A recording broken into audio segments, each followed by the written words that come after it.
Live. Buzz, buzz, babies. Hey, buzz, babies! Happy Wednesday, happy new comic book day, and welcome to Blake's Buzz Live. I'm your host, Blake Morgan. Blake Thomas Morgan, if you want to know the whole name. I'll give you my social. No, I'm just kidding. You can't have that. Can't have that. Can't have it. I am so happy to be here. We got some amazing guests. As always, I'm just a lucky white podcaster in America, and but I am lucky. I get a lot of great guests. We talk about a lot of amazing books on this show, amazing talent from a plethora of different creators with different styles and voices, and it's just, I love it. I love learning about new amazing comic books every Wednesday. Anyway, we're gonna get to those comics, but first we got a couple things to talk about, like Will Allred's crossover division number 8, which is the next chapter of the Kickstarter favorite, literary infused multiversal saga, and it's returning to Kickstarter. This time, Hank and Hector find themselves face to face with Sherlock Holmes, but I guarantee you this won't be your normal romp along Baker Street. Sign up for the pre-launch page to get notified the moment the campaign goes live. Plus, you won't miss your chance to snag this gorgeous Tula Lotte variant at that early bird special price. Save yourself a couple bucks. Times are hard, so saving a couple bucks in these trying times, it's all about that. You can find the link to Crossover Division in the show notes. Guess what? Every book we talk about tonight, there are links in the show notes. You click on those bad member jammers, takes you to the campaign page. You support indie comics. Boom, you're a hero. I'm not great at math, but it adds up right to me. All right. Next up, this is a weird thing. All right. Booked for Life by Brian Cohen. I'm managing this campaign and building it. It is not a comic book. It is a book on coaching. It is probably not for the majority of the people watching this show, but there's a plethora of add-on and marketing courses, and something Brian does is coach authors in marketing. He's very, very good at it. So even though this book may not be for you, maybe you're not a lifestyle coach, there's going to be this add-on menu with all these courses on marketing, how to get your book on Amazon, what to do after it's on Amazon, how to make ads and target ads to audiences, build your audience, retain your audience, doing a lot of cool stuff on this campaign. And like I said, it's the first campaign I've run that is not comic related, because your boy's doing such a damn good job. And people outside of comics are calling to hire me. Pretty crazy. On that note, you launching your own campaign? Do you need some help? If you're a creator with a comic or a passion project and you aren't sure where to start with crowdfunding, I got some great news for you. Blake's Buzz and Laguna Studios are here to help. From campaign planning, from campaign planning. Here it is, starting early, folks. From campaign planning and page design to marketing, fulfillment strategy, and full service campaign management. That's what your boy does. I'll hop on a call if you need me to. We got your back. Reach out. Let's build something together. All right. There's no need. You don't have to do these things alone. You don't have to do them alone. That's just how it goes. All right. We got some guests.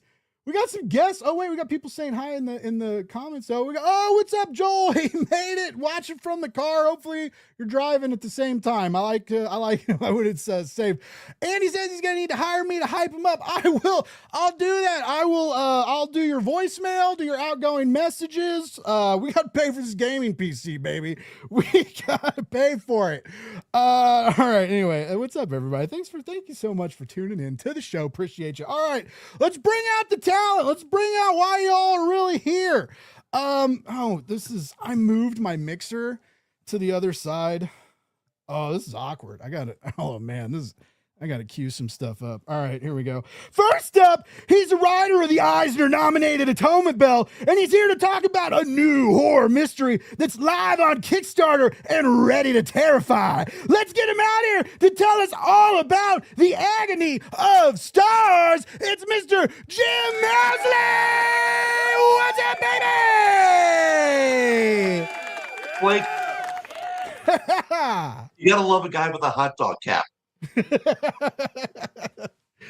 love a guy with a hot dog hat and a mouth full of hot dogs, baby! That's what we do. Yay for me. That's a big bite. I wish I would have brought hot dogs. I'm jealous.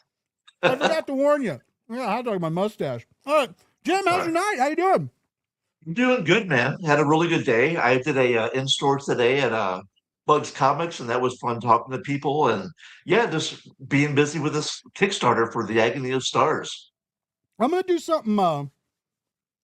Do something a little bit different here. I'm gonna throw a loop into the gears. Throw a loop into the gears. Okay. That's a new saying. That just The developed loop it into the live. gears. Live on Blake's Buzz. Tell us before we get real into before we bring out our other guest. Hit us with that quick con table pitch and let us know what the Agony of Stars is all about, baby. Yeah, the Agony of Stars is a slasher, a police procedural, and a kind of a meditation on love and aging. So what it's about, it follows a caretaker named Maya who befriends Corin. She's a woman suffering from the early stages of dementia. And when the members of a controversial police unit from the 1980s start being murdered one by one by a serial killer, detectives Luther Morris and Bobby Hahn discover that the killer they're pursuing is somehow tied to Corin and a heartbreaking secret. Ooh, I love so you're gonna creep us out and play with our heartstrings a little bit. I like it. I like it a lot. We'll pull up the page shortly. The art looks great. Page looks great. I'm really excited to dive more into it. You still got 2 weeks left. Broke 100 backers, sitting at over 88. Broke $8,000. So the goal is coming up. I'm interested to talk about that too because there's a lot of the planning on the goal amount, right? That's a strategic maneuver now, right? And some people go like ultra low, like so low. You're like, what are you thinking? They're also pricing it too high creates a risk too. We're gonna get into that later. We're gonna talk about real comic stuff tonight, folks. Get into the nitty gritty at Kickstarter. But first, we got one more amazing guest to bring up, and let's get some things queued here. All right, next. He's the king of oversharing, and he may actually like hot dogs more than I do. He's an amazing illustrator, a raw, hilarious writer who laughs at sleep and sane schedules. He'll make a comic in 24 hours if you pay him enough. But he's not here to talk about that. He's here to talk about a new graphic memoir on Kickstarter. Oops, all Richards, friends, folks, enemies, if you're out there listening, let's get him out here. It's Richard Fairgray!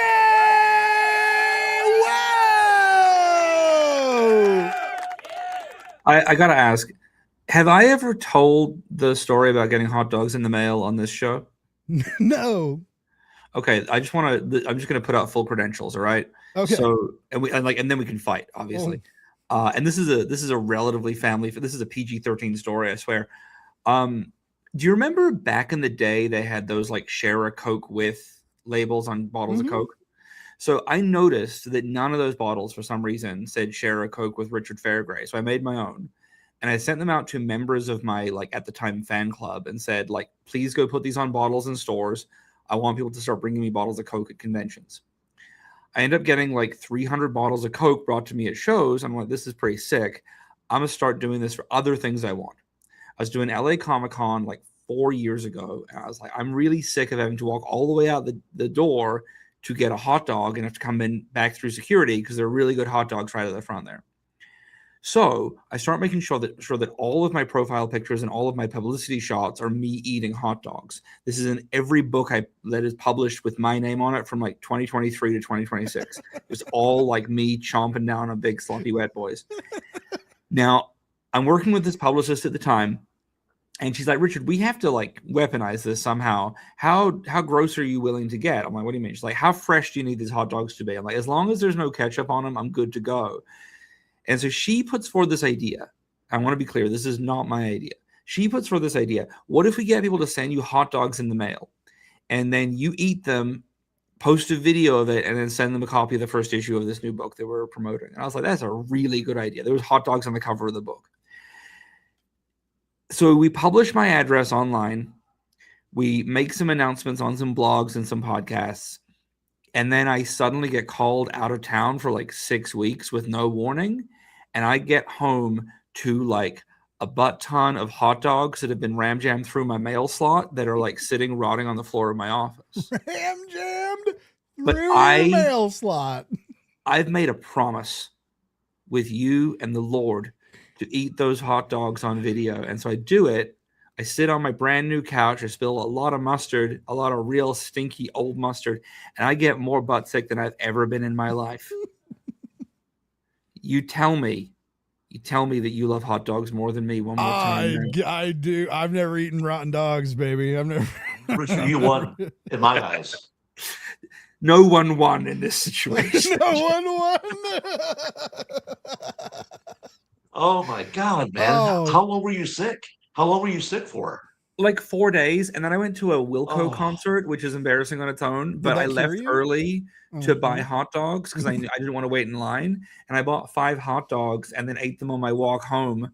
And then like ate the last 2 on the toilet. So like no lessons were learned. Wow. That's a beautiful story. I'm 41 years old. I love this. I love everything about this. Yeah. You love hot dogs more than all of us.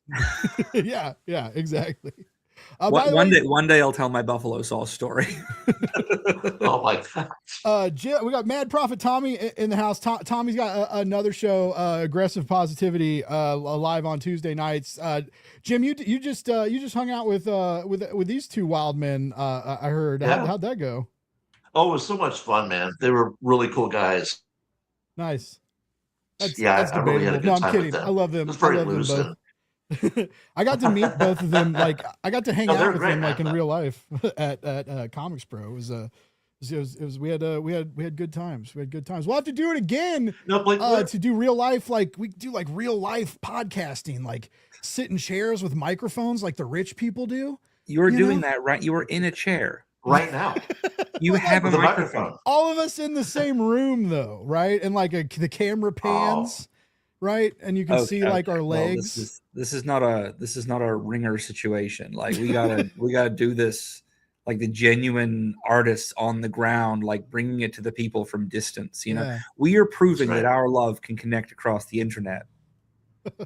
I'm feeling it. I'm feeling the rush spin. It feels good. It feels warm.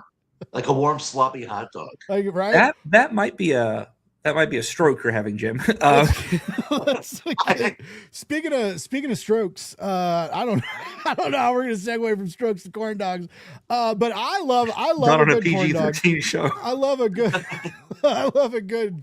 a mini corn dog. I love a big corn dog. I love a breakfast corn dog. There's a really good breakfast corn dog, Jimmy Dean corn dog you can get that's a sausage wrapped around blueberry pancake.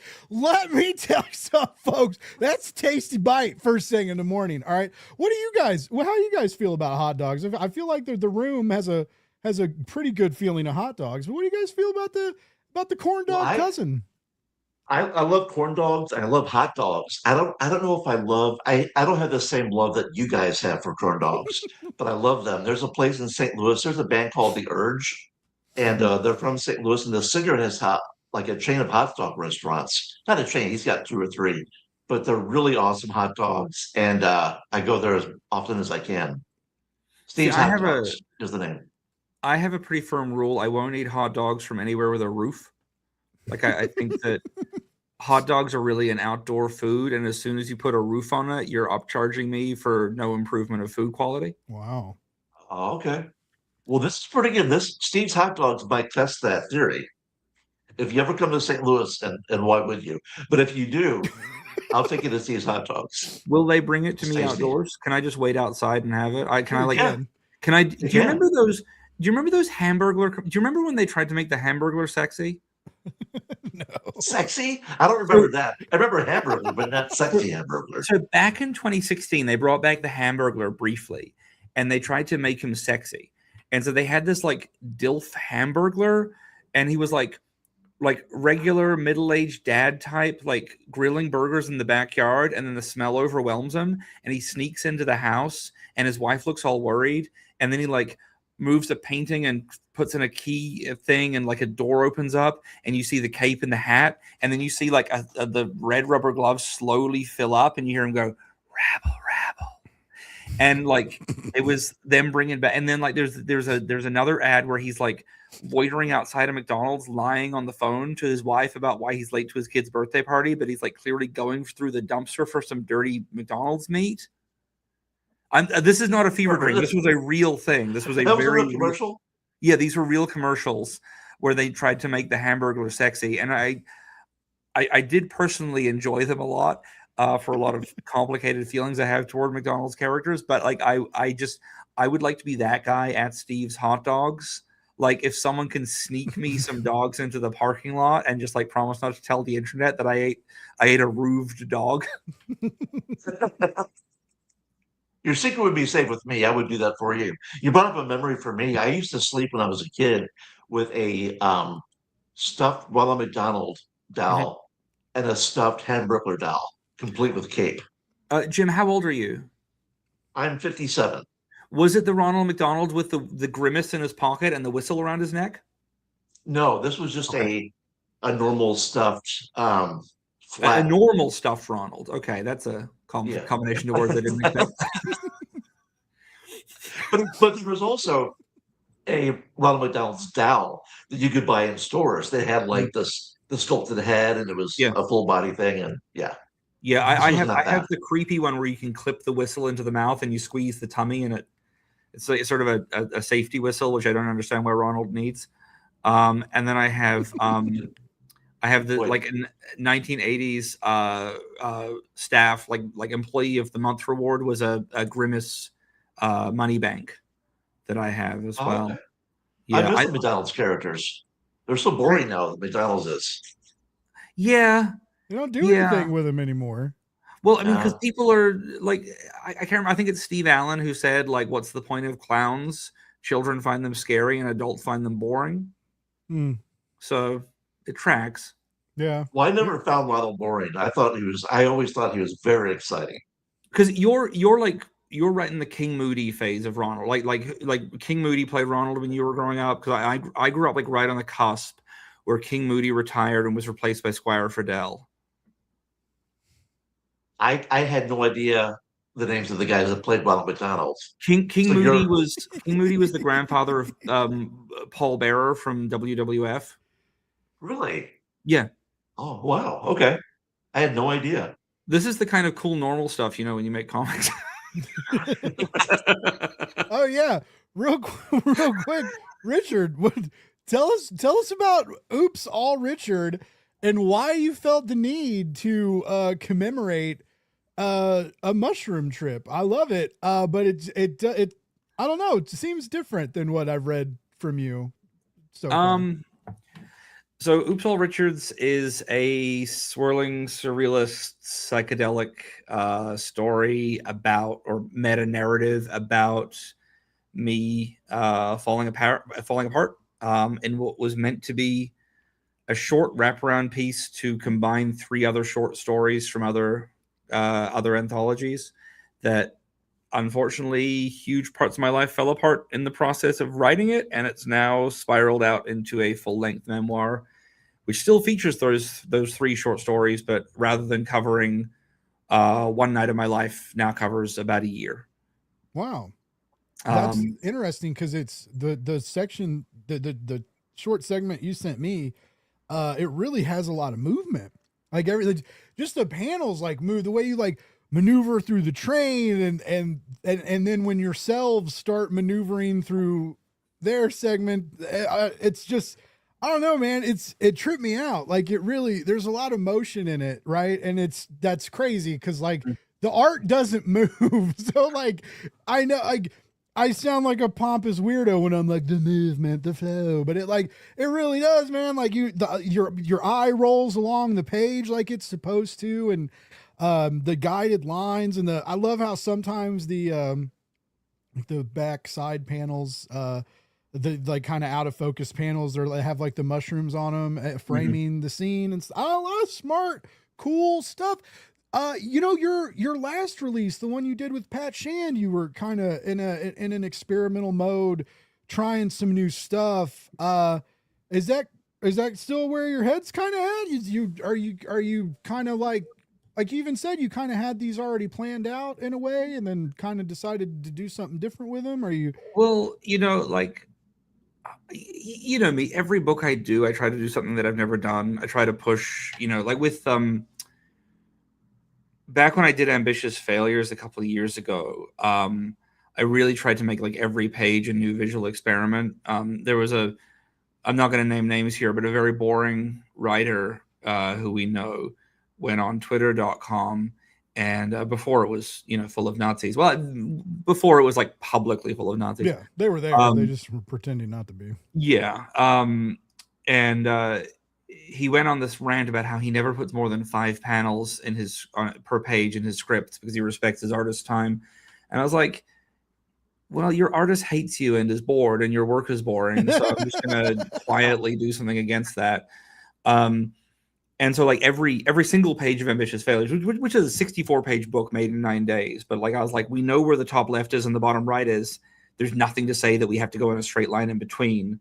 We can go, as long as we don't lose clarity, we can do a lot with this form that hasn't been done. And after that, with Get My Head Straight and with some of the later Haunted Hill stuff, I was sort of toying with this and like playing around with like merging different styles. And, with 4 Color Heroes, I'm obviously doing like multiple different styles of the like imagined comic and then the real comic, and kind of having the real life stuff slowly become more dynamic and colorful as this boy's life kind of opens up to the world of superheroes. So it's always kind of been on the trajectory, but with the book I did that I wrote for Pat, Star Effer, I guess we have to be PG-13. I was like really pushing with like making the art out of different things with the collage and the paintings and the sculpture and the photography and the like stenciling through fabrics and all of that stuff. But that's about creating this like swirling miasma of grief for this woman as like inspiration is literally leaking out of her. With this one, it's I'm back to drawing. I'm back to like, holding a pen in my hand, which is my favorite thing to do, and really trying to like just play with the timing on it. This is about me and 2 other versions of me in the beginning that has split off, that are moving through a world, and they're moving through a world that exists whether we're in it or not. So I'm trying to do a lot of stuff on the pages where there might be panels that we are not in, that you can see the line where we are moving, and you can see the other areas where there is just the background being left behind. There's the muffled audio from the train speakers, which obviously we don't need to hear the exact wording of the announcer, but we know I want to create something that looks like fuzzy dialogue, so it's all me trying to create something that feels closer and closer to not what the real world is, but how the real world feels. Hell yeah. Really interesting. That sounds cool. Thanks. And what's the name of the book, Richard? Oops, All Back Richards. to this. Oops, All Richards. Okay. And it's oops with an exclamation point, just like the cereal. Originally, originally this was meant to be just I do a lot of like small short memoir pieces in other people's anthologies, and I was gonna start collecting them as floppies, 3 at a time.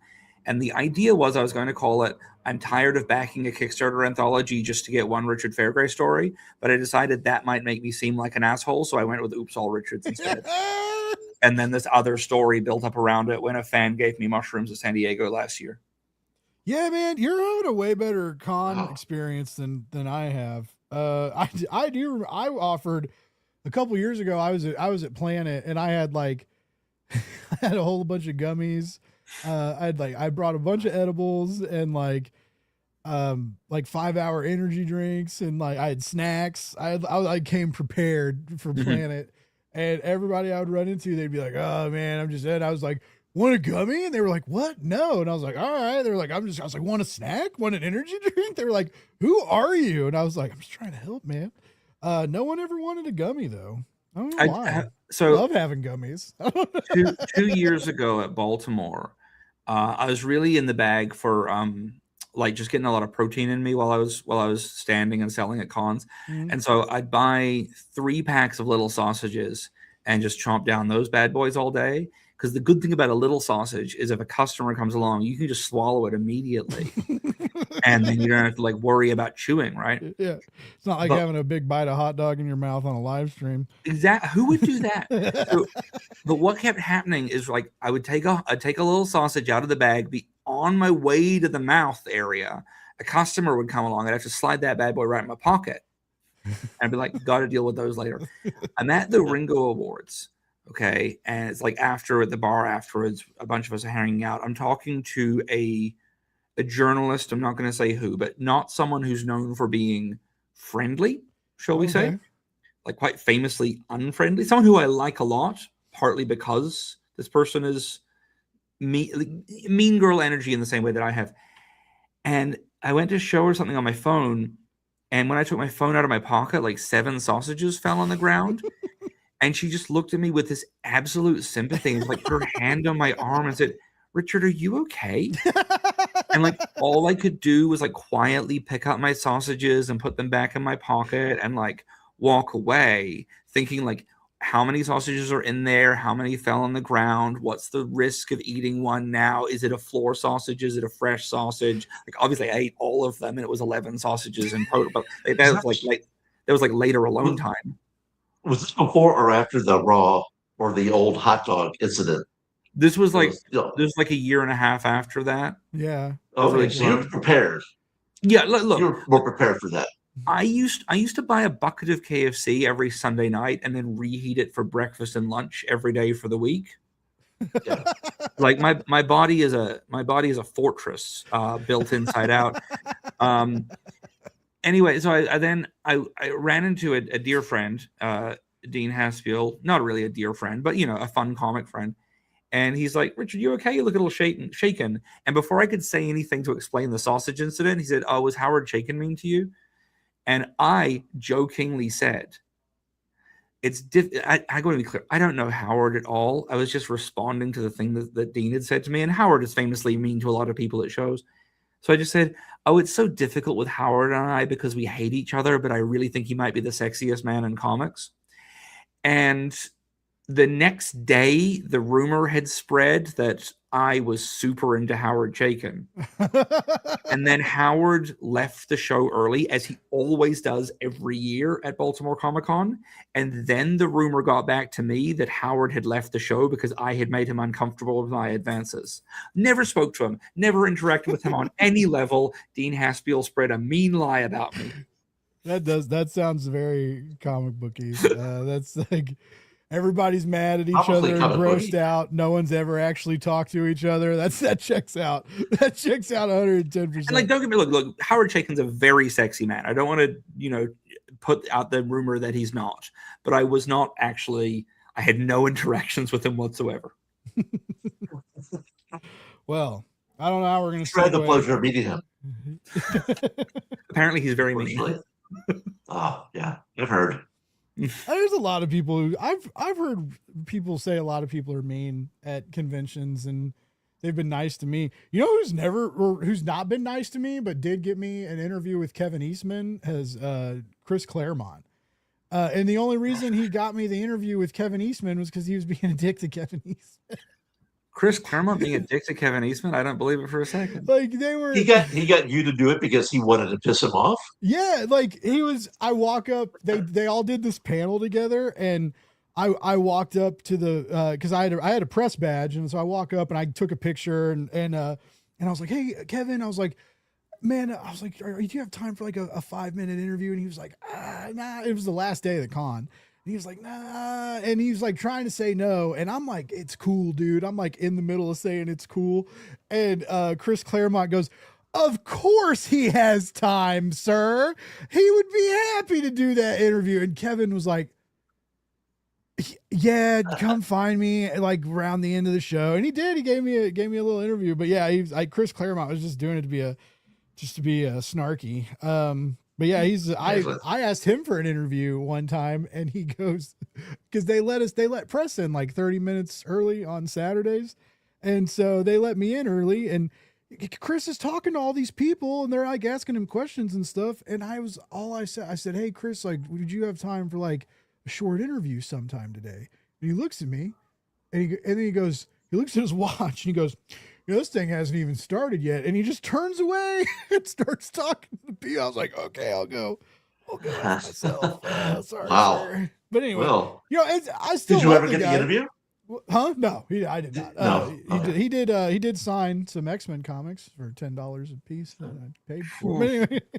But anyway, it's whatever. It was still. I was at a show where someone was charging $60 per signature this past weekend, like just for regular comic, not even for like ones being graded or a witness. Just $60 was their starting. I was pretty shocked. That's crazy to me. Paul for just Dini, 13 letters. Wow.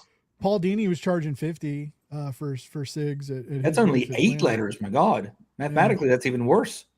Yeah, and people were like showing up with, oh man, I was like, wow, it was crazy how much stuff. And he was sitting right next to the booth that they were selling like the animated cells from like Batman the Animated. So like people were dropping like the Warner 3, Brothers 4, thing. Yeah. $500 like at the booths, and then walking right over and paying another 50. I was just like, man.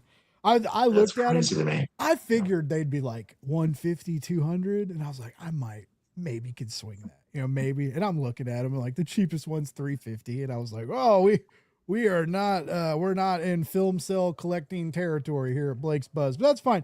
That's not what we're here to talk about tonight. We're here to talk about wonderfully affordable comics that you can get for not $350 right on Kickstarter. I got this queued up. I'm gonna bring up Jim's page here. The Agony of Stars. I want to go through some of this art, man, because I am really feeling art. I also love your. I'm a big. I'm a page designer myself, as I mentioned, because I was like, man, I should probably start shouting out like my job during my own show. Your skills, why not let people know? Yeah. But you love hot dogs, but there's so much more to you. Right. I do a lot of stuff. But I like the banners. You should really, everybody should utilize banners. I know you can make the headings, right? But banners are cool. Anyway, I like the blood spatter and stuff. Bad for SEO though. If you have a banner instead of text, there's still you can still have the text. You can link the text to the banner. Oh, really? Yeah. You can still get your SEO. You still get your SEO. Oh, let's talk about it. Where did you find your artist here, Jim? Because it's heavy, it's dark, it's mean, like it feels like they just really drug the inks into the paper, right? Like there's like force behind these images. Yeah, I'm working with a couple of Canadian guys. The artist is Etienne Derpigny. He's gonna kill me because I still can't properly pronounce his last name. I know him. He did Dead Kingdom. He's been on the show a couple times. Yeah, he's awesome. He's such a cool guy, and I just love his art style from Dead Kingdom, and wanted to work with him on this. And he's just doing a really bang up job with the whole series, and lovely guy too to work with. He's so nice. The colorist is Paul Little, who's also Canadian. He lives in Quebec, I think. And he's doing a great job with the colors, and it's probably the most fun and cohesive, like creative team I've ever worked with. It's just having fun with the people that you're working with and you're collaborating with is like more than half of the enjoyment you get from these experiences. Absolutely. And, vibing with your people is worth so much, and you can when you can read it like. Usually the creative teams get along. Like very rarely do like the teams like everybody on the comic hates each other, right? And there's like a seething hatred. But there's not all the times do you like make friends, right? Not all the times do you like keep in touch afterwards or try and find time in your schedules to like work together again, right? There's those relationships don't happen all the time. So like when the vibes are real and like the creative juices are clicking and everybody's having fun, as a reader, that really does come alive, like in your hand when you're reading it. So that's exciting. Yeah. P.S. I love this cover so much. Well, thank you. Yeah. We had like 5 different options, and that's the one that we all just really loved a lot. So it feels like a movie poster. It looks like a cool movie poster. Yeah, and I just love, I feel like with titles, it's once you have a good title that you like, it's like a flagship you can sail. You know what I mean? Yeah. And I love having a title. That's when I can really go to town, and Was that's the this very end cover right there. this is a good this is a great cover too. You have a great title, The Agony of Stars. It's intriguing, it lingers. It's not like crazy long. It's not half a sentence, which is like for a while if you had a horror comic, it had to have like the trade dress had to take up like the whole cover. Uh Yeah, yeah, but it's like just short enough, but it also has substance behind it. I love what you did with the logo is great too, with like the numbers crossed out for the T. Uh, yeah. how did tell me about this? I don't. This is something we don't talk about on the show a lot, but like a good title means a lot, and a good logo and a strong trade dress mean the world to a book, especially now. Like some people say it's not fair. Some people say, hey, that's kind of where things are headed. But production, your production level on Kickstarter isn't you can't, if you have zine quality work, you have to be honest about that. You just like, hey, we're publishing a zine, not a comic, right? Like if you Sure. publish a Yeah. comic, there are expectations now on Kickstarter, right? If you're lettering your comic in paint or whatever, if you're just they were picky about letters and they're picky about design and trade dress and stuff. And anyways, I really love the logo. I love the title. Hit us with where some of the sauce came from, because there's a lot of good thinking behind that. And there's a good hook visually, audibly. Listen, let me know. A lot of it, a lot of it came from. So my mom she passed away a couple of years ago, from uh, dementia and Parkinson's, and so that kind of, when they say write what you know, it doesn't mean you should write about watching TV or doing all the normal stuff. You just things that hit you in life, that tends to, if you write stuff, that tends to seep in and come out as a story. And my dad was a police officer in St. Louis, and when she passed away, I was thinking about growing up in a policeman's family, and a lot of things that I heard about, and losing my mom, and it all just kind of funneled into this story. And I really like to combine things that are I like to combine disparate elements that don't seem like they should go together, but they go together in a way that feels satisfying. And that's kind of what I always try to do. And I feel like with this new series, I really I feel good about it. I feel like I really nailed that, what I wanted to, what I was after. You know what I mean? And that feels really good to do that. And Hell you were yeah, talking dude. about like the cost and everything. A lot of it is, for me, is making sure I pay um, the talented people that I work with what they're worth. So I want to pay Eddie and what he's asking for, and Paul Little what he's asking for, and Ed Dukeshire, who's my letterer. I want to make sure that he's taken care of in a way that just shows respect to your collaborators. So that's kind of how I approach it.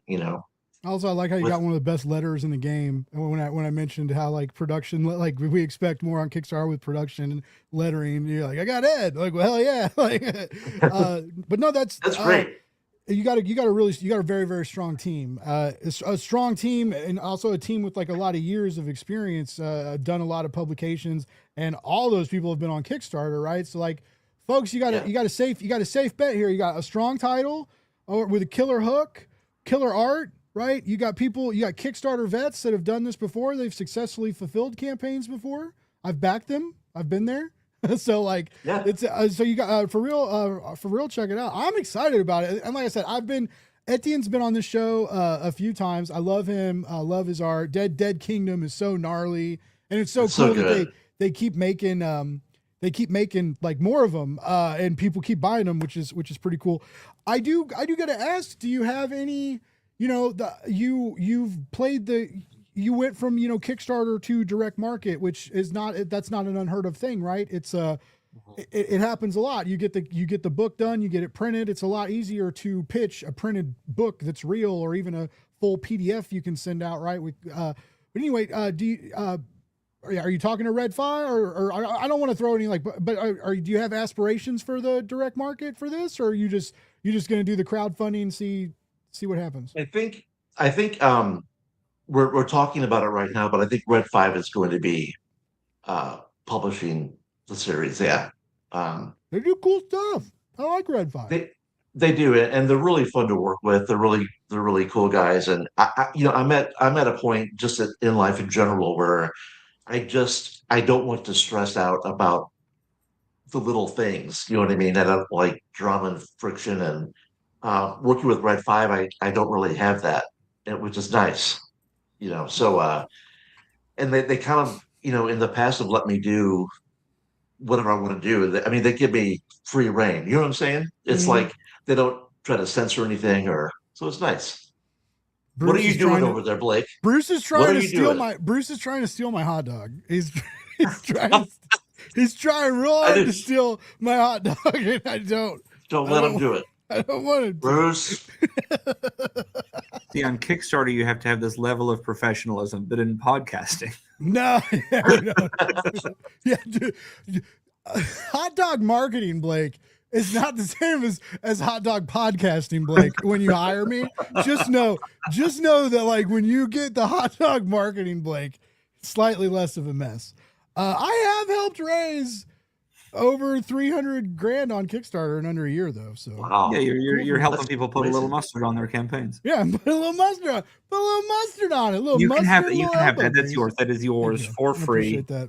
There is your spicy. Spicy Richard, mustard. Before we get more to your book, I want to got a couple people. First of all, we got a sausage shout out. Joel says when he was a vegetarian during the pandemic, he's yet to find the same savory satisfaction as a Wawa dog from Chadsford, Pennsylvania.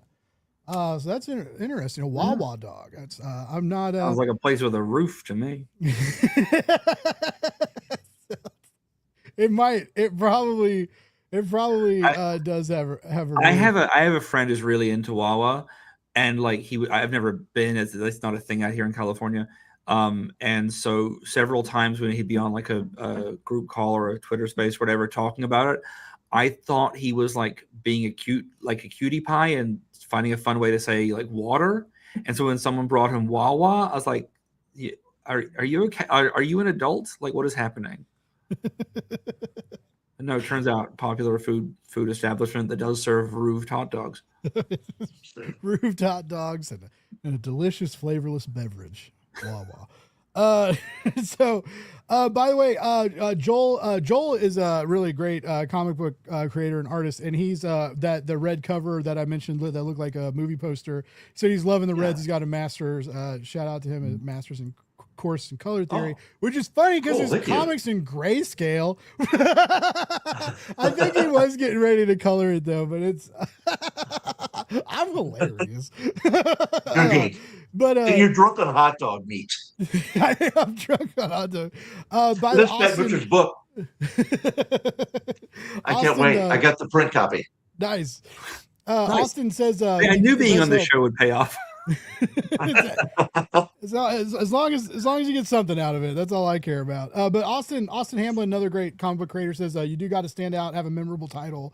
It's definitely a for real thing. Apparently there is I have not met John Cole. I'm still new to the EXP. I haven't met everybody yet, but I'm not opposed to having a EXP hot dog off, a dogetition, have the EXP Hotdog-palooza. Yeah, hot logapalooza. No, all of you mail each other hot dogs, and then just do a diary comic about the aftermath. Speaking of mail, I saw every now and then I get into dead animal scrolling on threads.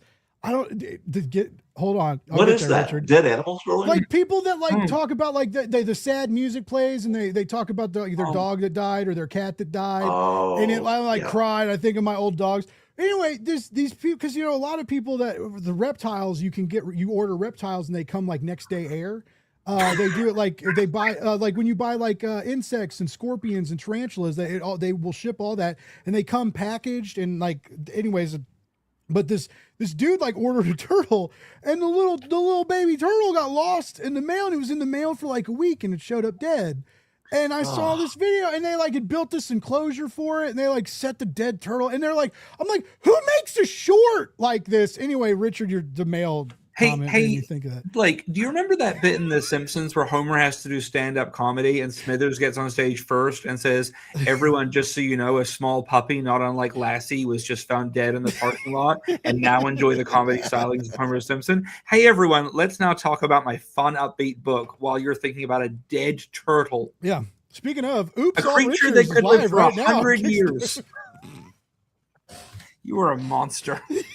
But P.S. John's a retired pro chef who specialized in hot dogs. Hey, let's get John on the show. I'll tell sad turtle stories. Hear sad turtle. I want to go back to hot dogs. I want to hear sad hot dog stories. You know, a lot of hot dogs are actually made of sad turtles. They don't talk about it. Oh no, that ruins it. Can I show you guys something I picked up today, real quick? Yeah, hold on. Let me make the. Hold on. I can't find my mouse. All right, here we go. All right, show us. Doom dog poop bags. Dr. Doom doggy bags. I thought those were like M80s for a second. No, it's 60 bags in here. I got this today at Bugs Comics, and it says only a lowly pawn leaves poop on the lawn. Wow. Isn't that cool? It's so exciting to see that Robert Downey Jr. is returning to picking up dog poop. Yeah. I think we're all looking forward to that. And it's unscented. So I think we're keeping it real. Finally. I'm so tired of everything smelling of doom. I know. Why does everything have to smell like doom? They shouldn't. Everything in a perfect world, everything would smell like hot dogs. Yeah. That's the rule. Oh my God. I don't know if I want that. Like we made it through one Limp Bizkit album that made us think about that a lot, and we don't need to go back to it. Sorry, guys. Sad Hot Dog is the title of Austin's autobiography. When that's live on Kickstarter, hit me up. I'll help you sell. Yeah, I will do some cross promo with Austin, because that's very Richard coded. We will have a hot dog special of specials. That's for sure. All right, now we got the mood juiced up a little bit. Let's talk about mushrooms. By the way, I haven't had mushrooms in a hot minute, and you know my sister, who I don't really talk to, but you know, she used to be real anti-fun. Not fun, but like wasn't, you know, like I don't drink, so I can't get on people for being sober or whatever, but like used to be really against all that. And now every now, like they'll trip and go to concerts, and every now and then they got friends that get like mushroom candy bars. And every time, like I've always been like, hey, you know, think your old brother when you're getting those old mushroom candy bars, but no one ever thinks of old Blake. No one ever thinks of old Blake. Anyway, I was reminded of this when I was just reading about how much fun you had splitting into triplets and you know, canoeing your way down this hallucinatory experience that you've documented so well. By the way, for the first, actually, I think this is already, no, yeah, it doesn't matter. It's gone. Yeah, the gone. 50 free mini comics of The Norm are gone. Oh man, you guys missed out. Still some original art though. That's rad. There's actually only one page left. I gotta update that as well. I sold a third one just recently. Nice. These layouts are unreal. They're so gorgeous. The pages I sent. Walk me through the again, like a great trade dressing, a great logo, a very, very strong cover. There's a dinosaur. I love hearing your thought process on covers anyway, even like sometimes when you do like your mixed modal experimental pieces, but this is a more like traditional cover, but it doesn't look, anyways, walk me behind what was going on in Richard's head when the cover was being made? Well, so I wanted something that would represent the three short stories that are present in the larger book, you know, with amongst the larger wraparound mushroom piece. The stories are, one is from the Michelle Abinader's anthology, When I Was Young, which is about me trying to contact my younger self on a paper cup telephone to explain that maybe it's not a cool idea to collect paper cups out of the trash, which was a thing that I did as a kid because I was trying to understand what other people liked. And I was like, well, a lot of people use paper cups, so they must be popular. So I started collecting them out of the trash and storing them on my shelves, without cleaning them, which was nasty as hell. There was a story there was a book called Stupid Kids that never got launched, or either that or the launch failed. I don't know. The whole thing seemed to fall apart. Where I did a story in there about the time I thought that a pirate costume would scare my bully. It did not, because my pirate costume was quite poorly made. And then the story that I did for Pots and Panels, another absolutely cursed anthology that no one's ever seen, despite it being in some stores apparently. Yeah, yeah. Ooh. Yeah. Mm. Don't worry, I was unpaid and never got a copy, so I'm right there in the same boat. So this was a good way to get it in print. As a child, I bought this piece of candy that was like $1, which was insane back in 1994. But it was Jurassic Park candy called a raptor's egg, and it was the most disgusting piece of candy I'd ever eaten.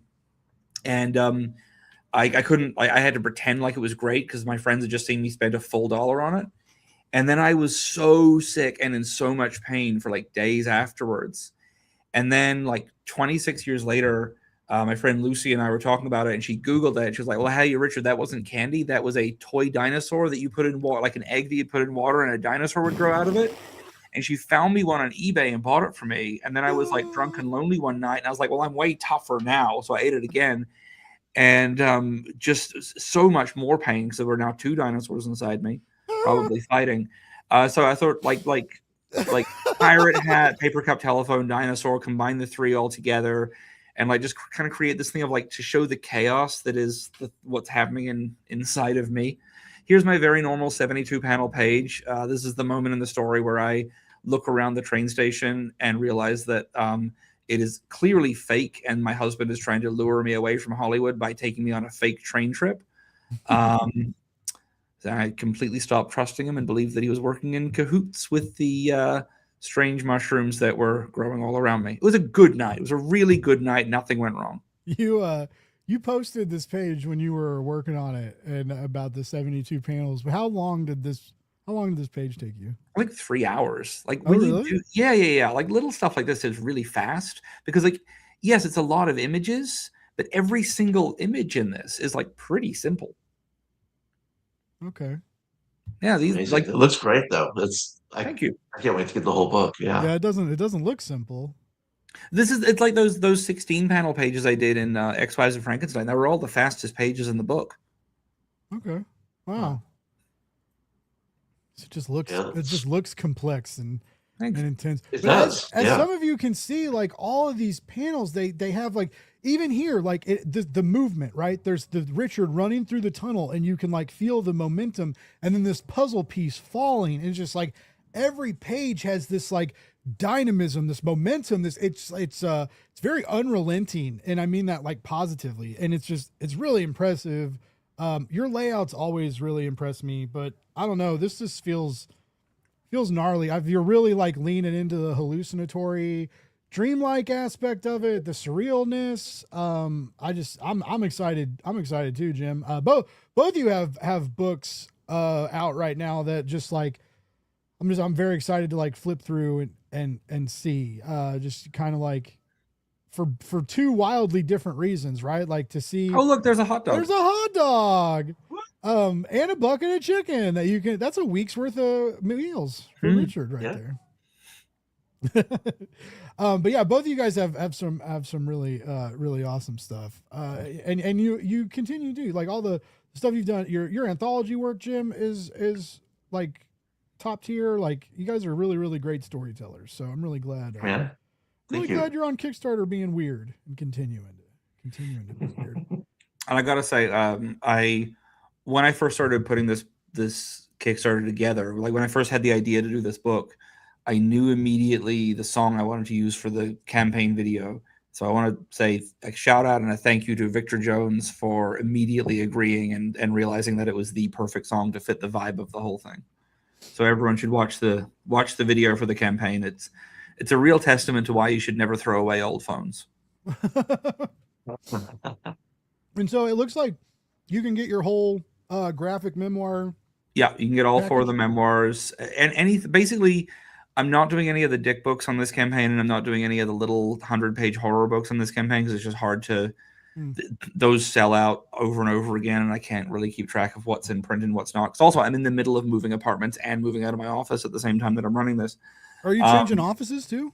I'm giving up the office because the FBI dropped all the charges against my landlord, and it looks like it's going to get developed sooner than I expected. So all those mysterious fires are just fine now. And so now I'm moving to I've moved into a much larger apartment, so I'm going to work from home. But I gave myself until the end of July to get out of here, forgetting that I'm doing a convention literally every weekend from now until the end of August. So I'm only in town for like 9 days cumulatively between now and moving out. Ooh. Yeah, it's fine. I got a little cart and I'm walking back and forth several times a day to move all my books over to the new place. Is that messing with your Oh yeah, my shoulders are screwed. Well, it's not, you're not getting to go to the movies as much. I have not seen a movie in a theater for like I saw the Star Wars film last week about the little gremlin as robot friend. And other than that, I'm only seeing movies on airplanes when I go to cons. Wow. So I've only seen like 11 movies this month. It's bad.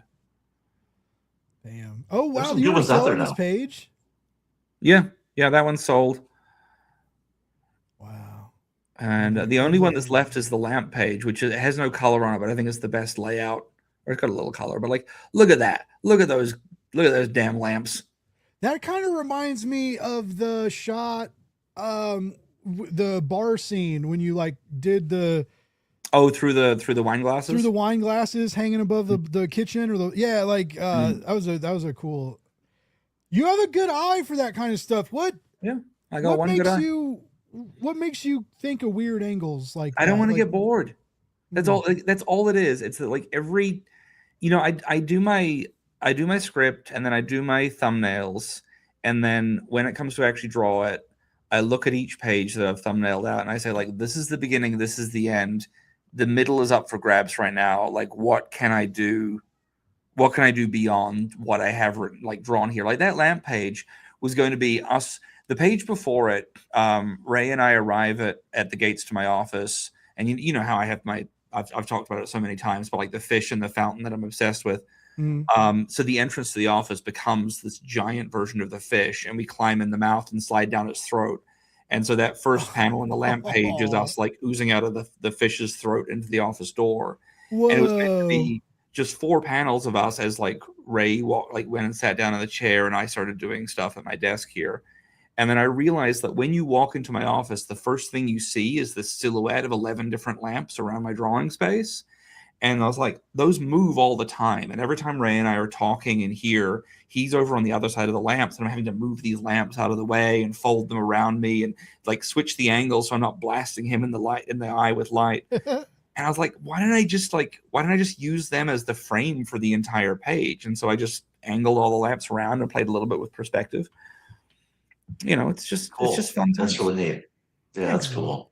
Jim, when you're constructing scenes and stuff, like how are you as a writer in your script writing? Like, are you real tight, or do you like to let the artist kind of like Etienne? You've gotten to know him. You've known him for like. Do you let him kind of play around, or do you like to keep him in strict parameters? How's your vibe when you're telling stories? Yeah, I try to keep it kind of tight. I mean, there's certain things that I really definitely would like to have, like if it's an overhead shot or if it's a profile shot or whatever, and I'll give them that. But I also tell them that if you have a better idea to make it look better or whatever, please go ahead and do that, because I'm just all for whoever has the best idea to tell the story in the most entertaining fashion possible. So I have a lot of detail in the script, but I also make sure I tell them in all sincerity that if they want to do something else or if they have a better idea, to please do that, if that'll make the scene better. Oh yeah. So it's a little bit of both, I guess. Yeah. I think it's important to let kind of, well, I mean, you got it. When you write the script, you have a vision, right? And especially, like you should let the artist know your vision, and simultaneously be open to the artist's vision, right? Because I think that interplay is where, because Richard can make a comic by himself, and he does it. There's a lot, and not many people can do that, right? Typically, like, comics are a collaborative effort. But as we now know, Richard is actually three selves in one Richard. Like to be fair, I do later split into two more. so I'm wondering. I'm actually, Blake. The I'm really hoping you get this. I don't know how many people are going to notice it, but there's original Richard is green, and I've split off into blue and purple, and later on there'll be a red and an orange splitting off as well. So it's a team. So kind of is a collaboration. Sort of a famous team associated with those colors that I'm using, like the representations of the personality types of each Richard. That's pretty rad. That's pretty. Well, at least, rad. It's radical. It's a lot of cool words like that. I dig it. I at first I thought you were going like CMYK. No. Like artists and pray, and I was like, no, I gotta, like, a big part of it is like, okay, so like full disclosure, last year I basically had a pretty big meltdown. I did 11 shows in 13 weeks, and that combined with like not slowing down on books, I put out 20 books last year, was probably too much. And like, it does, like, yes, the mushrooms certainly triggered some stuff, but across the course of 2.5 weeks, I go from like the most stressful Comic-Con of my life to like getting escorted from my hotel by the police and trying to get through airport security with a bag full of blood with my hand taped inside it. And and like, then I sort of figured some stuff out and really like pushed forward. And rather than fixing anything, I just kind of like was like, but if I do everything slightly differently, I could do even more. And I become this like aggressive, like, I must achieve this beyond anything else, mixed with this like party dude other figure who's going off and like acting completely buck wild every night, until essentially something got significantly worse in my life in February of this year that was external. And it really just like grabbed all these versions of me that were out there flailing and just put them all in perspective and was like, all of you need to be here right now to pick someone else up. Wow. And so like the book is about like how much you can wallow in your own like destruction, self or otherwise. And then how like once there is an external thing that has to be dealt with, it doesn't matter that you're falling apart. It doesn't matter that you are a broken puzzle piece that's going to be tossed away. You have to just like do it in the moment and like figure out the other stuff later on. Oh yeah, you got to rally. I don't want to like toot my own horn, but like a couple people told me, when I switched jobs recently, or when like I got fired a little over a year ago, right? Like, and people were like, man, you just went right back out there and got back to work. And I was like, well, I kind of had to, like there's bills and like, there's no unemployment in fucking freelancing. Like, I was the one who did wrong. It was me. I think we're allowed one or two. I don't know, but it's there's no assistance like that. So you gotta rally. You gotta get back out there. You gotta get back out there and hustle.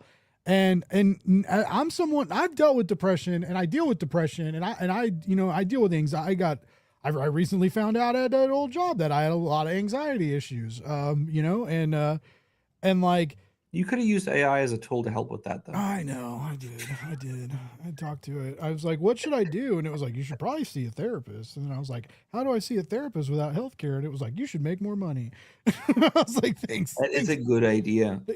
I know. I was like, I should. Yeah. Have you just tried being rich? Yeah. Have you that just would tried solve so many of your problems. Dude, like I talk to my dad. Yeah. Every now and then when I'm hanging out with my dad, I'm like, Dad, did you ever just like consider like just being real wealthy so that none of us had to work, and you had like a better retirement? And he was like, yeah, I didn't really think of that, I was giving someone advice recently, and another friend just later was like, Richard, the advice you're giving is really good. It doesn't apply to this person though, because they're fantastically attractive. And I was like, oh, that's a really good point, actually. They're gonna be fine. I said that. I made a joke the other day about like how I wish I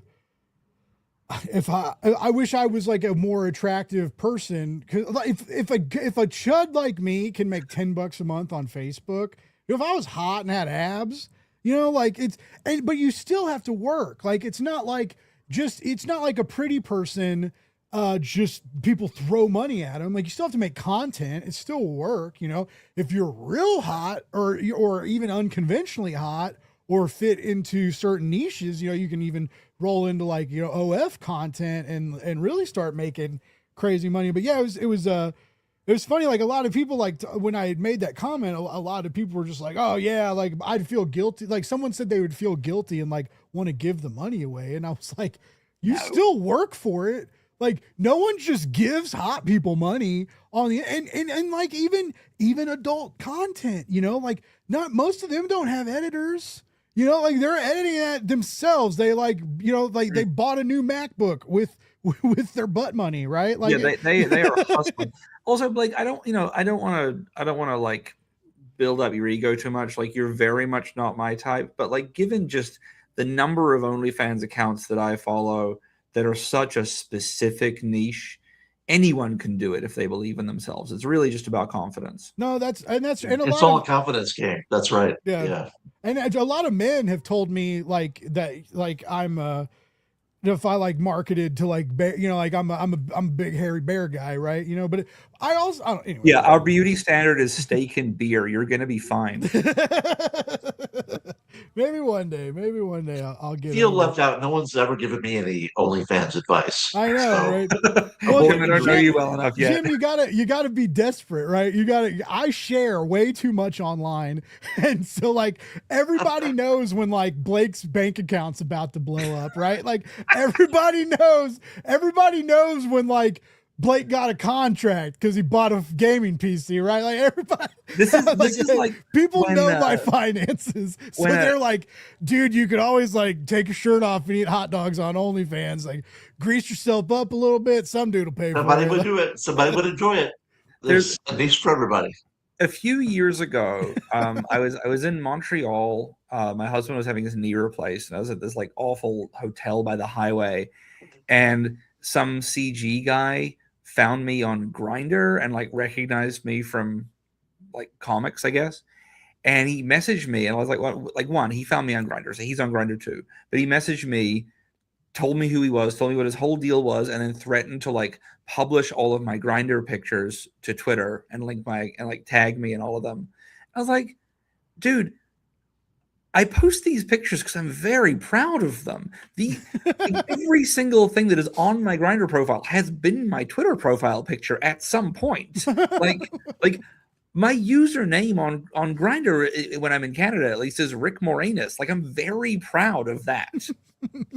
I have definitely screen grabbed all of this. Is that what? Yeah, he was like trying to. He was just trying to like threaten me to scare me, to show me that us queers shouldn't be in comics. And I was like, a good point. But like that's not a good point. No, that was huge sarcasm. I want to be really clear. At least for this month, I agree queers should be allowed in comics. By the way, Mad Prophet Tommy thinks we should try carving a hot dog into a dino shape. Alistair's suggestion. All right. I like this Mad Prophet guy. Mad Prophet, I want to be on your show. I'm free on Tuesdays. Yeah, Tommy, have him on. He's fun. They talk on Leprechaun OF. I'm 5'10". Okay, but if we can get Warwick Davis. By the way, to mention that I just did it in Dallas, actually. Only they had him like upstairs away from the other like celebrities that were there. Oh, really? I wanted to meet him, but never got a chance to. Oh, well, someday. You can live your dreams eventually. Eventually. And that's what keeps me waking up every day. That's why Jim's on Kickstarter. He's trying what's the weirdest celebrity you've met at a con? Mine? Yeah, what's your weirdest celebrity con experience? Oh gosh. weirdest one. I don't, I haven't had. Oh well, Fred Williamson, and it wasn't weird. It was just totally delightful. You know who Fred Williamson is? Yeah. He's a famous blaxploitation actor in lots of classic movies. Uh, anyway, yeah, he was just really cool to talk to and hang out with, and just a funny dude, man. But as far as weird ones, I don't really have any. I don't think. Um, do you? Do you have any like? I'm sure you do. Um, best one Richard, do you probably. have? Uh, Gillian Anderson kept switching accents throughout an entire weekend with me in the green room, so I would get very confused as to which was her real one and which one wasn't. Really? At That's London Film and bizarre. Comic Con back in 2012. Famous, well, I'll just say allegedly because of, who knows. Allegedly, Johnny Fairplay from Survivor punched me in the face once. Um, For the band Survivor no, or no, the from the, TV from show the Survivor? popular television show Survivor. Right. Okay. All right. Yeah. Um, yeah, he punched me in the face and pulled his pants down and ran away. Sort of waddled away because his pants were down. Had a very confusing massage experience with I'm gonna forget his name, the guy who was R2D2. Kenny Baker. Thank you, Kenny Baker. Yes, yeah, It was a guy. mall. Yeah, he's not actually a robot in real life. A mall massage parlor, not like a genuine It one, not a doesn't dirty one. talk. It makes computer sounds. Okay, There was listen, a guy inside the can. I've seen one Star Wars, and it's not the one that has him in it. I just know who he played because we went to and had massages together. He's not a real robot. That's great. He's not a real The robot. Force isn't real. I got It's into a strong with lengthy you. conversation with a customer the other day, trying to remember the name of the film where Pedro Pascal's legs get longer, and they kept insisting it was Fantastic Four. I'm like, no, not like that. Not the film was The Materialists, but like that man had 2 films in 1 year about his legs getting get longer. By the way, Tommy wants to know if he punched you because you killed his grandma. That's a good deep cut. No, it's because my friends were feminists. Maybe the worst person I've ever met. Oh wow, really? I Really? haven't met any. I've only done like second press worst, at a second few, worst, second worst. but I've never like. I think Jim Lee was the most famous person I've met, like at a con, and I only got to talk to him for like a second. And I put a comics and magazine in his hand. I met Charlton Heston. He was really grouchy. What Oh, a really? shock. Yeah, just grouchy, but it was fine. That's funny. I met Neil Crazy Adams stories. the day before a con, and I heard like years later, like everybody had like all these terrible experiences with him at a con, and like Neil Adams was like so kind to me and like talked to me for a long time and was just really cool and chill and wasn't grumpy. And I was very shocked to hear that like his con, but it was like at a store signing, not at a convention. That's where I met him. I've seen him at conventions also that I've done, but when I actually spoke to him for a while, it was at a comic shop, kind of like what you're describing, and he was totally cool. He was very, very kind. I could see how cons can. I mean, as press, I get stressed at cons. I was an idiot and did almost 30 interviews at Planet Comic Con, and then came home and launched a business when I was supposed to go work at insurance with my friends. And so, oh my gosh! Now everybody's like, stress. now I'm like scrambling, and I'm like doing all these Kickstarter contracts, and I'm doing like now I got not comic book people wanting to hire me to help there because they have no idea what to do on Kickstarter, and like I can sell stuff, right? Anyways, but can you imagine how depressing it would be though to work for insurance and not have any? Right, I know it'd be neat. That would be I depressing. feel like eventually I would get it if I did work for insurance, maybe. If you did well. Yeah. If I Yeah, did the insurance. No, it's the same as the comic industry. Everyone just offers to send you a PDF of it instead. Yeah, they're like, we'll give you like a small part of your insurance to start, and then like 3 months later, when the Kickstarter wraps up, we'll give you Yeah, the we rest of promise your we will fulfill insurance. this eventually. It Hopefully wasn't. nothing It, happens in between now and then where you it need wasn't at a insurance. con. It wasn't at a con, but I did make out with John Waters in a fountain once. Oh my God, that's amazing. He was What really led up to sad. that? He'd been booked. He was doing a talk the same night that Roger Waters was doing a show, and he just found out that a lot of people had canceled their tickets because they bought to the wrong thing, and so he was very Oh, sad. And so we made out to cheer him up. did it work? I hope so. No, it made it worse. John I would John never admit that. John Cleese. Don't John even say. Cleese once. John Cleese once saw me sitting at a bus, waiting at a bus stop, looking miserable because I was a teenager. And he just, as he was walking past, looked at me and said, "Why are you looking so sad? You're about to get on a bus. You might make a friend." It's wonderful. I can totally see that happening. John Cleese. By the way, Tommy wants to know if anybody's going to NYCC. I will not be because I'm poor and bought a. You know what I will be doing?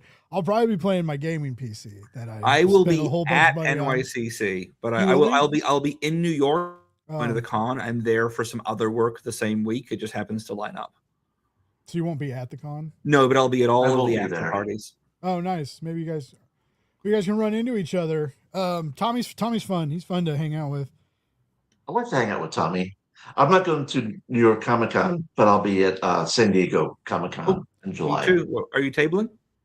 Yeah, I'm at the Red 5 table. Oh, nice. Okay. Oh, cool. So, yep. Oh, I'm in small press. Cool. I'll come and see you and say hi. Cool. I'll have a big yellow banner with a dinosaur on it behind me. But before then, Alright. I still have to do QCon and Anaheim Fan Expo and VanCaf and two others that I can't remember that are just small shows. Wow. And then I have a week off, and then I do Boston, and then I do Chicago, and then I have something else. It's just see, this is what worries me is I had that whole like complete crash last year around this time from doing that many shows, and this year I'm doing more because I've learned my lesson. Maybe it's Yeah. like the floor dogs though. Like after you've eaten the spoiled hot dogs, the floor dogs didn't really harm you. But I And got so, so like- much sicker from the second dinosaur egg. Oh, Yeah, this is the thing. Thanks, Troy Blake. yeah, that's right. I'm getting weaker. Not a good friend. You Not gotta a push good yourself, friend. man. And not I a mean, good podcast host. in comics, in the comics industry, I mean, mental health. I did I taught a comics U class here in St. Louis, which is something they do every summer. They hire different people to um, sort of speak to uh, new comics artists and writers and stuff, people who want to get into it. And a lot of my talk that I had was about maintaining mental health and pacing yourself. You know, it's so important, and not just in the comics industry. I think anything, well, anywhere, but in the entertainment industry in general, it's like it's so important because there are so many stressors Yep. everywhere, and things vying for your attention, and everything's urgent, and Yeah, you and just you really think have if you to say draw your no, parameters. like for me, I was always scared. Like if I say no, they'll never ask me again, or if I say no, they'll find someone who will, And so like a lot of times, Yeah. like I would be trying to do shit that I had no idea what to do. That was like due tomorrow, and I mean that's kind of getting pushed and pushing myself into those situations is why I'm getting work right now. Like, I used to work with designers. I never designed or built anything. Now I build whole Kickstarter pages and I mean, I'm not a designer, but I can make a clean and efficient Kickstarter page that like focuses on what it needs to focus on and doesn't distract people. Yeah. Because I think a lot of times people can just I need all this flash and shiny stuff and crazy graphics and complicated schemes and I got to make it look different than everybody else's, and then you end up getting like confused and you don't really know like what to order, or there's too many options and you get choice paralysis or whatever, right? So like I make a clean pretty page, but I didn't. Dude, I would make social media graphics for people sometimes, like basic social media graphics, and I went from doing that to now the first Comics the magazine, I designed an ad in it because when I used to work on that, and like so I've done like print ads and social media ads and Facebook ads and all. Anyways, like I just I pushed myself hard and got into situations a lot. Also, like when people find out you can put out fires, you're like always that guy. That kind of sucks. Like when people find out that like oh, you can build a page overnight, and it's like never let You're anybody always find busy. out. Yeah, Yeah. never let anybody find out you can do stuff like that. Like if you need something done, ask a busy person because they know how to work. That's Yeah. It's always true. That's so true. Yeah. But yeah, mental health in this industry. Blake, is, do you? Oh, what's up, Jim? Oh no, I was just going to ask you. Do you? What is your main gig that you do? Or do you work in a comic shop?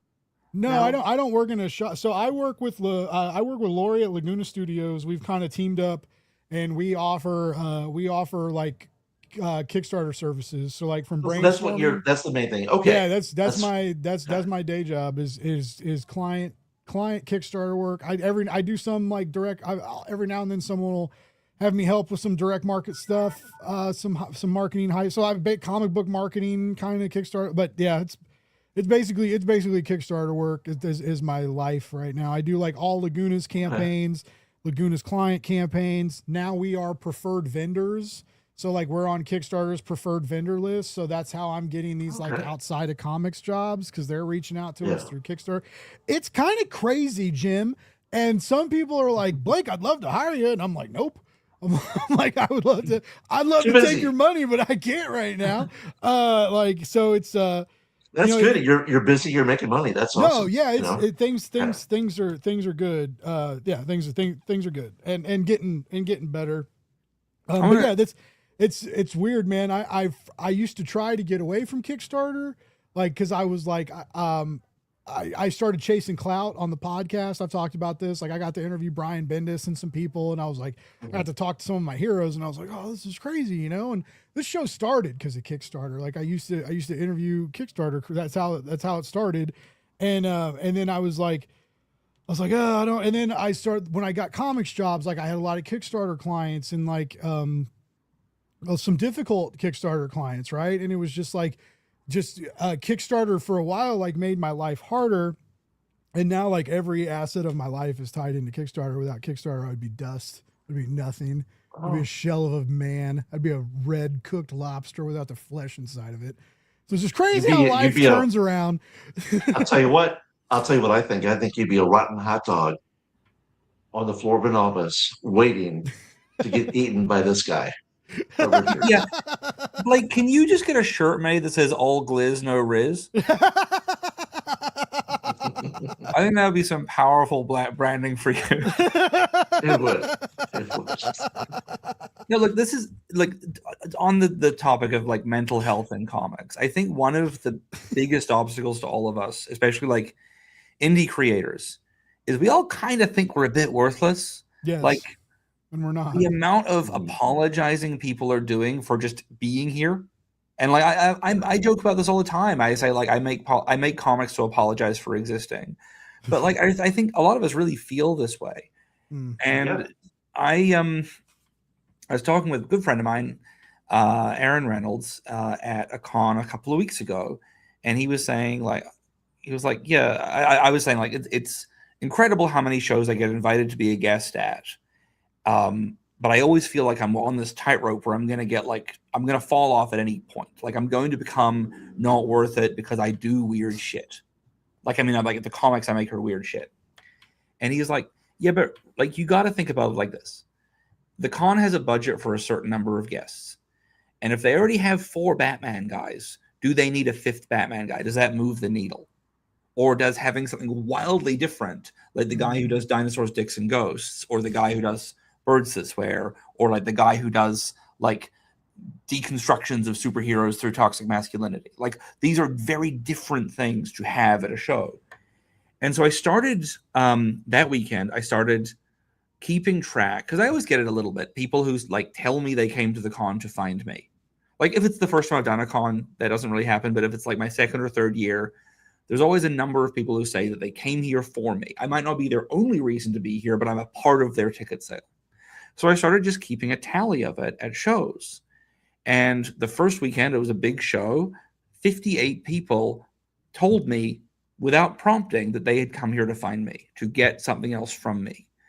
At the show the week after that, like the number of people who had read a book of mine last year who came back to buy every single other thing I had available, or people who were upset that things were now not available because they had either talked to me online or whatever. It was like 46 at a smaller show. Like, we don't keep track of this stuff. One person, look, like that feeling when someone says, "Oh, hey, good luck with this," to let you know that, like, because they don't know the thing you do, they think of you as like a hobbyist or you know, a joke.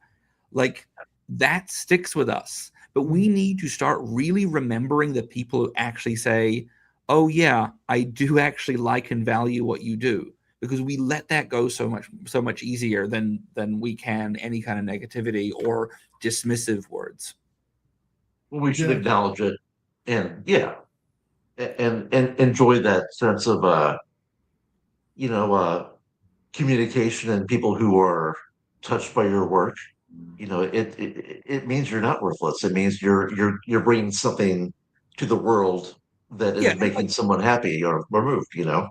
I'm not saying get like a big ego about it or whatever, but like we just need to Yeah. slightly shift that needle of, you know, showing up as if we're like the dirty weird kids who couldn't afford their own haircuts. You know, like there's we all have such a pig pen energy compared to like anyone who's done anything on a book that like my mother knows about.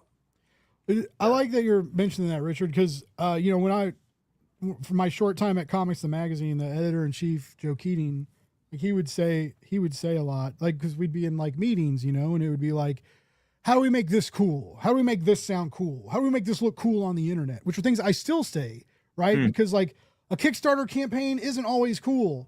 Like, you know, sometimes you got to make it cool, even if it is a cool comic book. Sometimes you got to. But anyways, he did say something, and he was like, "No, comics are already cool. They've been cool. They are cool. They're going to stay cool. Every big movie that makes $1 million is based on a comic, right? Every big actor has fought over a comic book movie role. There's big comic book video games. There's big comic book novels. There's big comic book, you know, like comics are cool. The thing we do is cool. Whether you draw them, write them, edit them, whether you're like me and do back scenes marketing stuff to help them get made, you know, what we do is cool. Just because some people don't understand it, just because there's always going to be that person who's like, well, they still make comics, and whether they mean that or whether they say it as a jab, you know, but there are still a lot of people who are like, I meet people every day when I talk about a book I'm working on, right? And they're like, I didn't know they made comic books about that. Like, there are people that don't know they make comic books about everything. Still. That will never go away. I was getting on a plane flying from New York to LA. This is like 6 years ago. Walking through first class, and Bendis is in first class, explaining to the person, no, more than 6 years, because when Bendis was on Superman, and he is explaining to the person next to him that he writes Superman, and that yes, in fact, they still do have Superman comics. So like that will never stop, no matter how high up the chain you go or how mainstream you go. And it'll also usually always be somebody in your family. Somebody you love will be, no, there's for real, like my uncle. I love my uncle. My uncle Chuck, he just won the lottery. He just won $100,000 on a scratch off. He got to take home like $70K, right? What's like, his number? Yeah, right. But does he like Kickstarter? Yeah, right. I got some Kickstarters you can support. Superback or Uncle Chuck? Yeah. But he goes, there was a time where I was talking to him about work and you know, like over the last year, like I've gotten flown a couple places a couple times, you know, and like, and when my family found out about that, like but they were literally like, you're getting paid? And they were literally like members of my family. I like cry at my desk sometimes. I'm so overworked. I've like had to get a cry out before I can like go through my emails, or like I've like made to-do lists the first thing in the morning that were so intimidating I thought about giving up, right? Like I've gone through terrible shit to stay and try and thrive in this industry. And for like people in my family to be like, oh, you're getting paid? I thought you were just fucking podcasting. And I was just like, F me, man. Like, F me hard to death. Like, that is just like, just so defeating. So, but it will happen. It's always going to be the case, though. That'll always be the case, like Richard was saying, but you have to make sure that that's not the stuff you focus on. Yeah. Like Brian Manelli, he agrees we should give way. Exactly. Like I love my uncle. Maybe he thinks I work for free, but there's a lot of people who know I don't and like the work I do. Right. And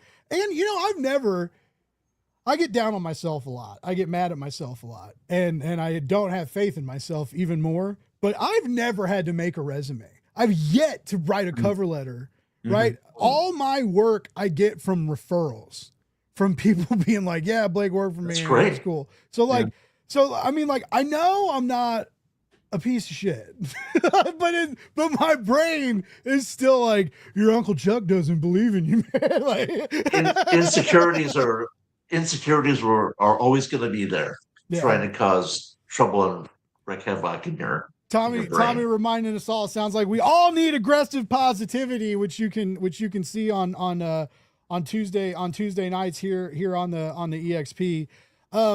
Guys, I've kept you an hour and a half. We've covered a wide breadth of topics, but I figured it might get a little weird and personal tonight, just because of talking about a memoir, talking about being in the industry. We're all gonna talk about stuff, and as much as we love comics and being on Kickstarter, it does get stressful, right? It gets, even after you fund, it gets stressful because then you got to fulfill the damn thing, and that's a lot of work too. But it's been so great, Richard, catching up with you, getting a taste of your new memoir, Oops All Richards. Like, I'm so stoked for it. Again, like, check out the Kickstarter page. I know we scrolled through it tonight, but read through it, check out some of that art. It's got a momentum in it that's just really begging for some wonderful indie comics support that you can give it on Kickstarter. And Jim, I've known you before. Like I said, I was a big fan of Atonement Bell, and that was such a cool, creepy series. And I love when religious horror, I was raised Catholic, so that weird stuff just makes me happy. And so I'm glad to see you back, trying to creep us out again, on Kickstarter.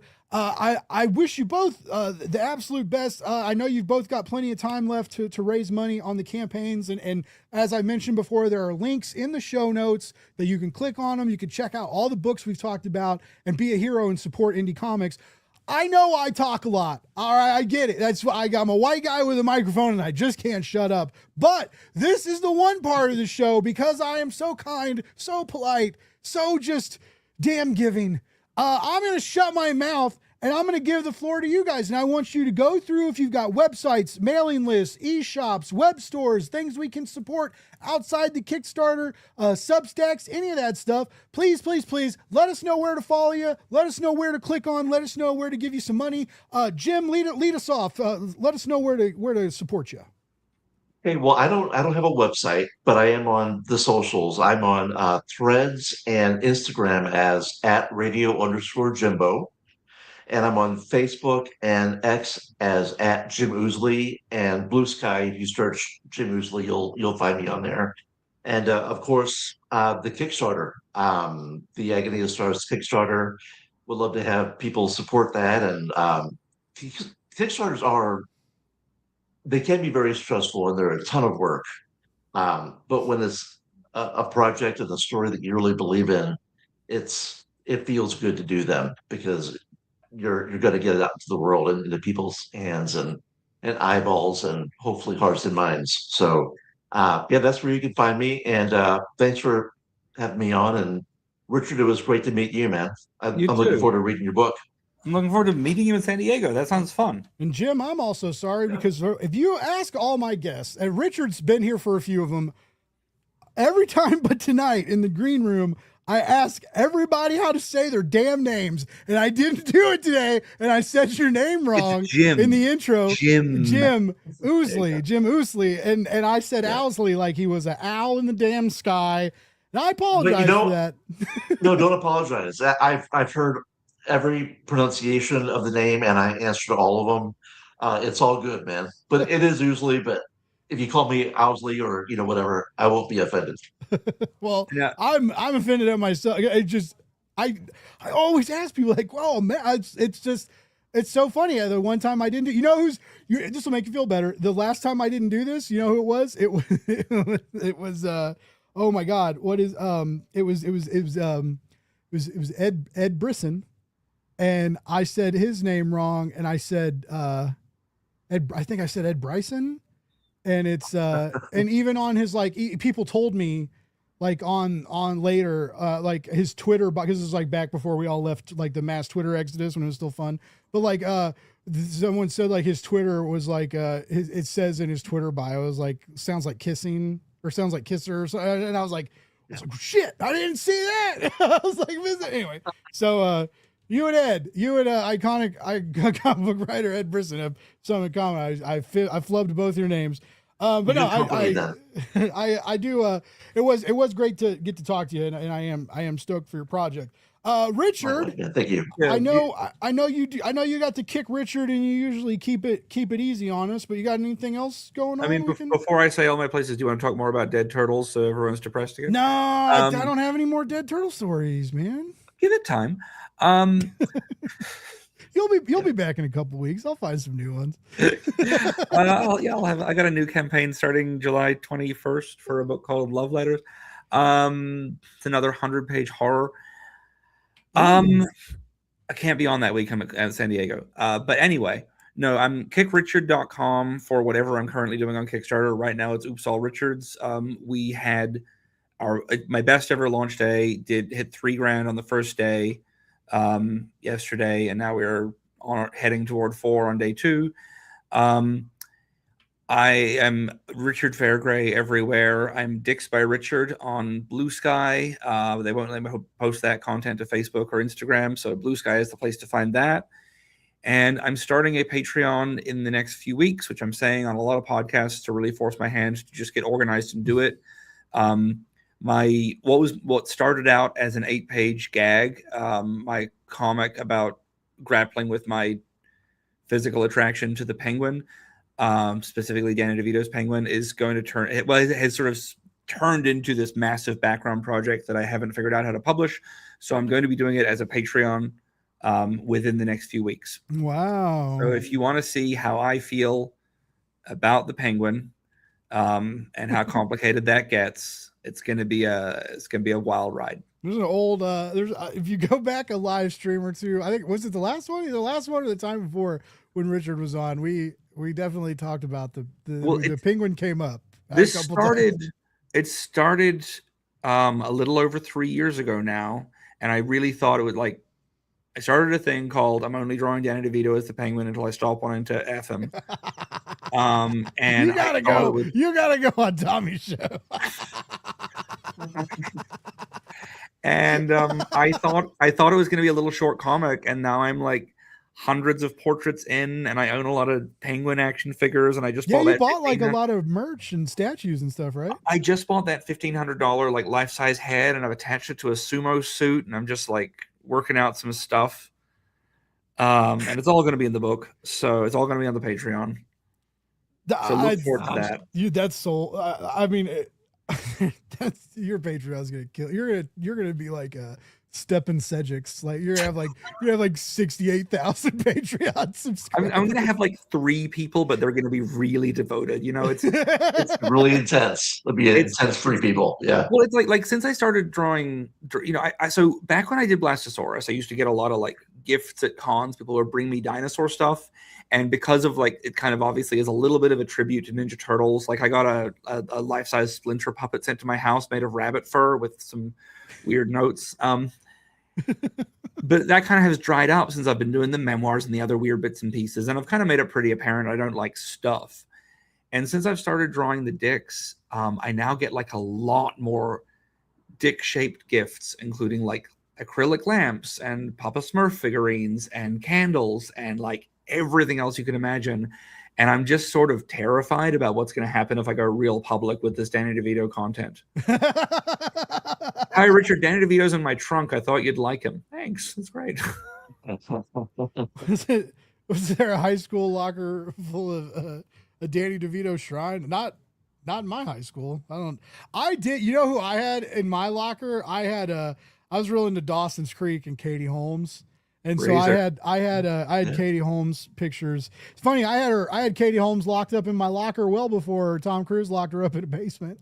It's so because you were kicked out of high school for disturbing behavior. Laugh. You were kicked out of high school for disturbing behavior, correct? No, I was. That's a Katie Holmes joke. That's a joke about a popular movie that Katie Holmes was in. It is. That is a great movie where they're making the kids crazy. It's the one where she keeps saying razor as if it's going to catch on as a term. and she wore that white tank top, looked really hot in that. I remember that. I remember that. You and I have different memories of things. I remember the elderly janitor killing a lot of high schoolers and being like, "Yeah, I'd do him." I did get kicked out of 8th grade. I got the one time I've been suspended in school was in 8th grade, and I got suspended for bleaching my hair. Because I went to private school and you can't love Christ and have blonde hair, apparently. But yeah, they made me unbleach it, and so we tried to dye it back, and it turned chrome purple. Because the brown did not work with the bleach blonde, and so then I had to buzz it real short, and I had this kind of chrome hair, and the principal was they knew we tried, and my mom begged her. My mom was like, "We don't know what else to do. We cut it off, we dyed it. It's chrome," and she was like, "He can come back to school." But yeah, anyway, so one time. Wow. Phenomenal. I love a woman in a tank top. Oh, wait, what? Oh, okay. God, I always pull up the wrong comments. I need to start reading these things before I did that a couple weeks ago. I had a couple Black creators on, and they were talking about their book, and I was just going a lot of cool people were talking. So I just started going through the comments and bringing them up, and I clicked on a couple that were whoa, racist. And it was just I've been every week now. And I guess I'm getting a few more views. We're getting a little more popular, I guess, right? So you start scarfing dogs and getting some extra views, and you get the weird racy weirdo. Yeah, you're bringing in the hot dog crowd. The secret lead singer of Southtown. Jesus Christ! All right, look, I have to go and. We all have to go. I have to go cut a record or something now. I don't know. That sounds untrue, but I'll believe it. It's very true. It's very true. Everybody who hung out in the comments and left appropriate and nice and normal comments tonight and talked about comics or hot dogs, thank you. We really appreciate that. Cole, I see you in the chat. You did miss the hot dog comment. You came in late. I only had 2 hot dogs today. I usually bring 3 normal size hot dogs. Today I had 2 extra large hot dogs. I didn't want to eat them, and I still ate them. I did that for you. I'm here for you all. All right. Anyway, we will be back next week with more amazing guests, more amazing comics to talk about, and more delicious hot dogs to eat. Yes. Please remember to follow these guys, check out their works, check out the campaigns, click those links in the descriptions. I don't put them there because I'm bored. I put them there so you click on the damn things. Click on the damn things. Support some indie comics. Be a cool person. Cool people support indie comics. All right. Love more, hate less, read comics. We'll be back next week. I love you. And I clicked the wrong button. I was just about to leave the studio and leave the stream running. Get it together. Oh my goodness. Paid professional. I will never get it right. I swear. I love you.